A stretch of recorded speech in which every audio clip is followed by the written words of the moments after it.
नमस्कार मित्रों, आज हम उपस्थित हैं आप सभी के समक्ष नए टॉपिक के साथ। नए टॉपिक का नाम है भारत का निर्वाचन आयोग। ठीक है, भारत का निर्वाचन आयोग, इसे हम इलेक्शन कमीशन ऑफ इंडिया कहते हैं। यह एक स्वायत्त संवैधानिक निकाय है जो भारत में संघ और राज्य चुनाव की प्रक्रियाओं का संचालन करता है। ये क्या एक संवैधानिक निकाय है, मतलब कि ये संवैधानिक संस्था है।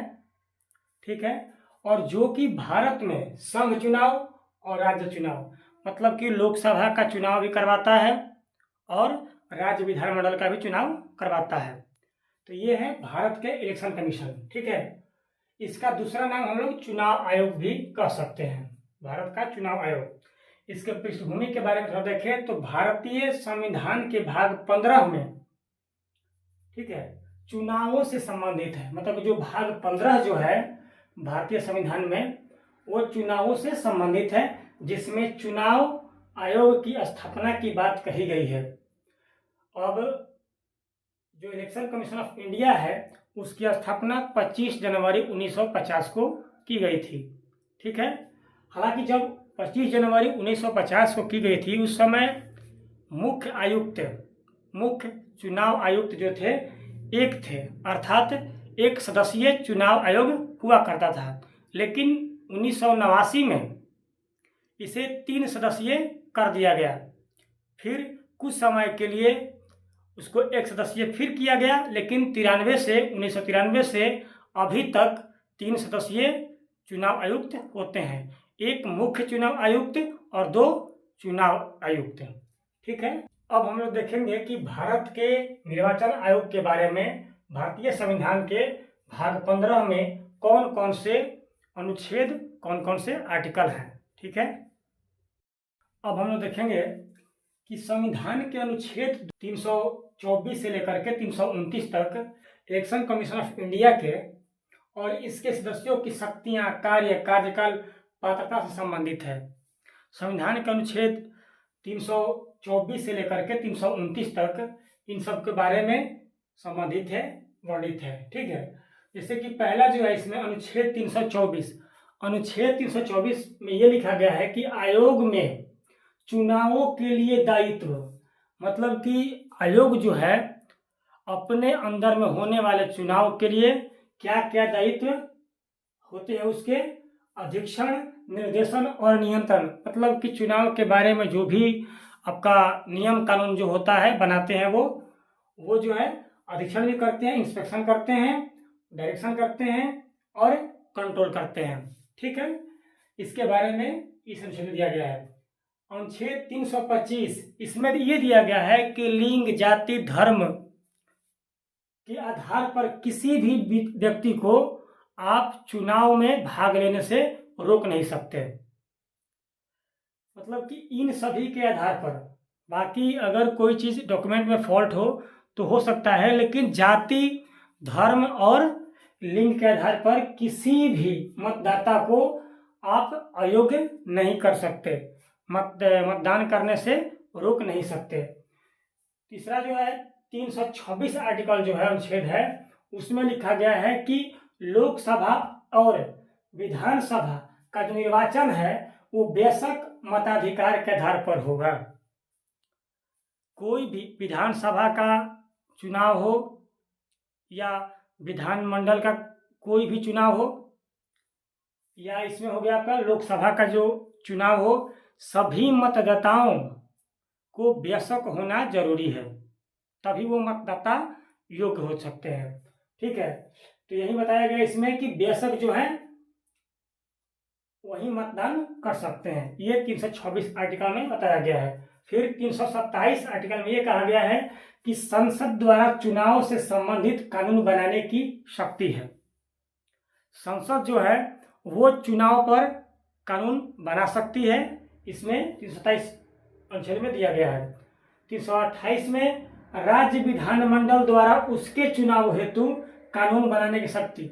देखिए, इसमें चुनाव आयोग ऐसे राज्य के भी होते हैं और एक देश के लिए होता है। जो हम लोग को यहाँ पे लिखा हुआ है ECI, election commission of India, ये भारत के लिए है, ये नई दिल्ली में स्थित है। ठीक है, लेकिन सभी राज्यों के लिए एक पर्सनल होती है चुनाव आयोग, ठीक है। तो वो अपने पंचायत चुनाव, जिला परिषद चुनाव, नगर पालिका चुनाव, इस तरह के चुनावों को क्या करती है, संचालन करती है। और उसके लिए राज्य विधानसभाओं में, मतलब कि विधानमंडलों में, उनके अपने चुनावों के लिए कानून बना सकती है, उन कानून बनाने की शक्ति मिली हुई है, ठीक है। फिर आता है अनुच्छेद 329 में चुनावी मामलों में अदालतों द्वारा हस्तक्षेप करने के लिए बार, ठीक है। तो बार का मतलब यहाँ पे यह है कि कुछ नियम है, टर्म कंडीशन है, जिससे चुनावी मामला में अदालत भी अपनी हस्तक्षेप या दखलंदाजी कर सकता है, ठीक है। अब हम लोग आगे देखते हैं उसके महत्व के बारे में, चुनाव आयोग का आखिर महत्व क्यों है, ठीक है। भारत के चुनाव आयोग सभी राजनीतिक दलों को अनुशासित करता है, मतलब कि डिसिप्लिन में रहने को कहता है कि आप किस प्रकार से चुनाव प्रचार करेंगे, कब तक करेंगे, कितने पैसा को खर्च कर सकते हैं चुनाव प्रचार में, इन सब बारे में उन लोग को अनुशासित करता है। फिर दूसरा जो है, चुनाव में समानता, निष्पक्षता, स्वतंत्रता स्थापित करता है, ठीक है। मतलब किसी भी प्रकार के भेदभाव नहीं होना चाहिए और किसी को पक्ष लेकर के सरकार उस पार्टी को चुनाव नहीं करवा सकती है। फिर विश्वसनीयता, निष्पक्षता, पारदर्शिता, अखंडता, जवाबदेही, स्वायत्तता और कुशलता के साथ चुनाव संचालित करता है। मतलब कि जो भी चुनाव होते हैं भारत के चुनाव आयोग में के अनुसार, तो उनको एक स्वच्छ और साफ सुथरी चुनाव संपादन करना होता है।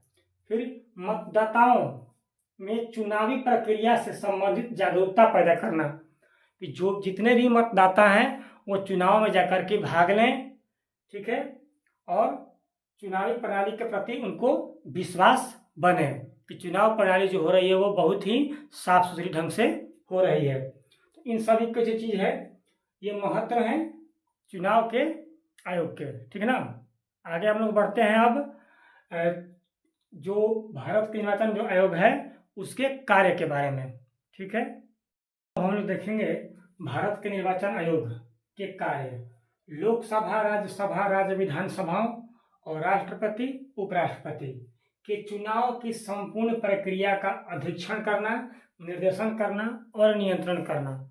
मतलब कि सबसे मुख्य कार्य है लोकसभा चुनाव के बारे में, राज्यसभा के चुनाव के बारे में, राज्य के विधानसभाओं के चुनाव के बारे में, राष्ट्रपति चुनाव के बारे में, उपराष्ट्रपति चुनाव के बारे में, उसके संपूर्ण जो प्रक्रिया है उसका अधीक्षण करना, निर्देशन करना और नियंत्रण करना, ठीक है।